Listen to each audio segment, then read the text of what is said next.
Good morning, Cowboys. I'm Luis, and I'll be your host this morning. We hope you had a productive week and are looking forward to our Thanksgiving break. Coming up on today's show, we experience Native American heritage with one of our Canyon students, as well as a look into students' businesses during lockdown. Today is Friday, November 20th, and Canyon News Network starts right now. Good morning, Cowboys. I'm Riley DeLeon. My name is Keisha Stewart. I'm Kat Gonzalez. I'm Ryan. I'm Cadence. I'm Ava. I'm Patrick. And Canyon News Network starts right now.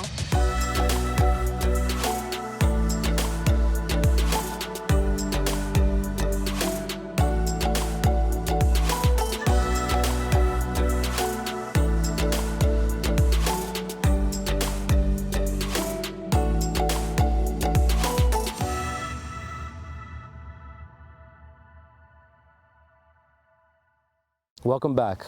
With this month being Native American Heritage Month, we want to highlight a student here at Canyon that embraces his culture. Let's head over to Riley with more. Many of us have fallen into a traditional way of life, but there are many of us that celebrate and show our ancestral heritage as well. Sam Sierra, a junior at Canyon High School, has the roots from two very different places. So I'm part Indigenous and I'm part Filipino. My mom, she's originally born from the Philippines. Now on my father's side, his great-grandpa, his name was Longarm, actually. That was his name, is Longarm. He lived in El Paso, Texas, which is where my tribe comes from, which is Sleda.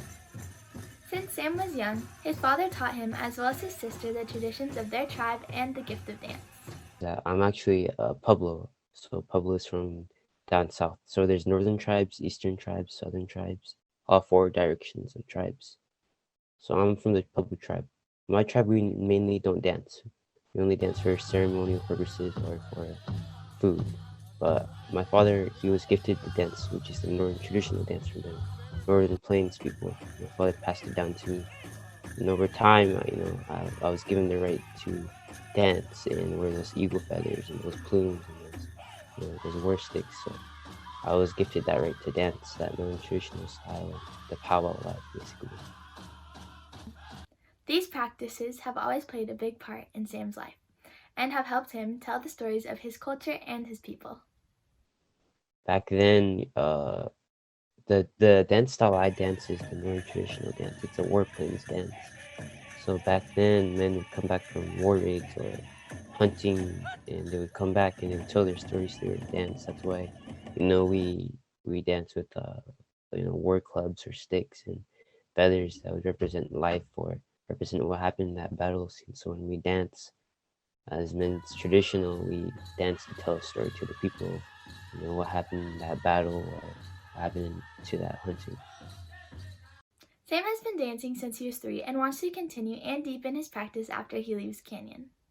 But my plan is when I'm done with high school and college, I plan on moving back to my reservation where my bloodline comes from and learn their traditional heritage and maybe help my people out. But at the same time, one of those things as youth is we have to maintain, our heritage and that American way of life. Which is really hard because we want to stay up with our heritage, but live that normal American life. Not only does Sam dance, but his older sister Emily does as well. As Sam said, it's important to learn more about our shared as well as our unique heritage and continue to tell our own stories. For Canyon News Network, I'm Riley DeLeon. Thanks, Riley. In other news, students in the Heart District have recently decided to create the Heartbeat of the District podcast in order to connect our schools and provide a platform for all students to be heard. If you are interested in being a part of the production, please message at Heartbeat of the District via Instagram. Tune in every Friday for a newly released episode. With Thanksgiving break being right around the corner, there are only a few weeks left in the semester. Now is the time to work hard in your classes and finish the semester strong. If you are in need of help, keep in mind that your counselors and teachers are here for you. Visit the bulletin to see office hours for teachers and counselors or reach out to them via email. Not only are students continuing to work hard in distancing learning classes, some students are seeking excellence in the world of business. Let's head over to Marissa with more on student businesses during lockdown. Since the coronavirus precautionary lockdown started, many students have indulged in new hobbies and activities. Some creators here at Canyon High have taken their creative endeavors to the next level. Artists and fashion enthusiasts have expanded their horizons by pursuing their passions on a deeper level. Annika Ellerton-Selleck, a senior at Canyon High, recently kickstarted a small business where she sells a variety of jewelry. Right now I'm really only selling earrings, but I'm starting to sell necklaces, bracelets, and anklets. This really goes towards like my college fund, just having a little bit of extra money in there so I can pay for college when I leave next year. With the current regulations, it is important to Annika to take safety precautions while she is making her jewelry. Whenever I package stuff, I actually wear gloves, and I make sure to clean it off first. Like I'll wash it down with like a Clorox wipe, or I'll like disinfect it with some spray. And then when I'm dropping it off, I leave it on the porch so I don't have to make any kind of contact, and I wear a mask if I do have contact. Annika is not the only Canyon High student to make a jewelry business amid the coronavirus lockdown. Canyon High senior Bianca Cuevas launched her own jewelry business as well. I just sell earrings right now, little gummy bear earrings or boba earrings, and I'm looking to expand later on. Bianca also takes necessary precautions when it comes to COVID-19. I typically package all my stuff with wearing gloves. And when it comes to dropping them off, whether they're shipping or I'm driving to them, I typically give it to them from the passenger side when I'm in the driver's side, so we're not too close to each other when it happens. Bianca's earrings range at a cheap price of $7 a pair for her gummy bear and $8 a pair for her boba ones. Along with maintaining this hobby, Bianca hopes to take her business to a new level someday. Anything else about my business, it's something that I want to move forward with throughout college and hopefully make an Etsy account and grow from there. But as of now, it's just a little something to keep me busy. You can find both girls on their Instagrams at Jewelry by Annika and at Bees Gems. Are you exploring a new hobby or starting a business? Want to share it with us and the students of Canyon? Send us a DM or tag us in a photo and we will feature you on our Instagram at CHS News Network. For Canyon News Network, I'm Marissa Anderson. Thanks, Marissa. Lastly, this year has definitely been one for the books, and the holidays has no exception to the current changes. With Black Friday being one of the biggest consumer shopping days of the year, many are questioning what this Black Friday will look like. Black Friday is a big time when it comes to shopping and big deals in preparation for holiday shopping, but as with many things in 2020, this tradition is not going to be the same. Black Friday has been around for roughly 40 years, and as this is the year of many firsts, it is probably the first year in a while you won't see people camped out in tents in front of your local Best Buy or Target.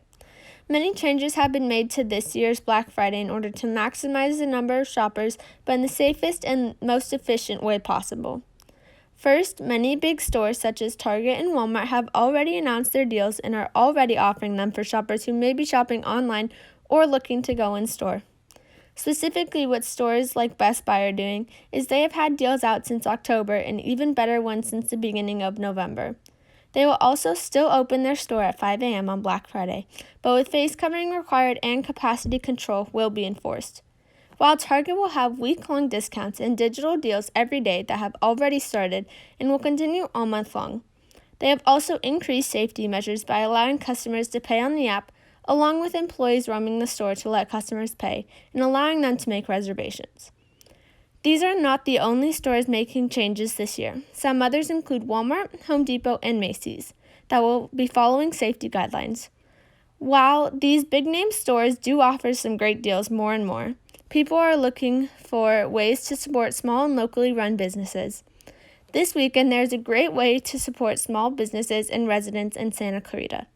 There is a boutique crawl this weekend featuring 15 different homes that will host many small businesses and crafters. You can safely drive to each of the homes and support these vendors. We have one of our very own Canyon students, Molly Martinez Goyette, selling her adorable handmade crochet animals. This boutique runs from 9 to 4 p.m. on Saturday. You can find more information on the SCB Boutique Crawls Facebook page. For Canyon News Network, I'm Cadence Moore. Now back to you, Luis. Well, that's all for today's show. Be sure to follow us on Instagram and Twitter at CHS News Network. I'm Luis Lucero. Have a wonderful week off, Cowboys. We'll see you next week.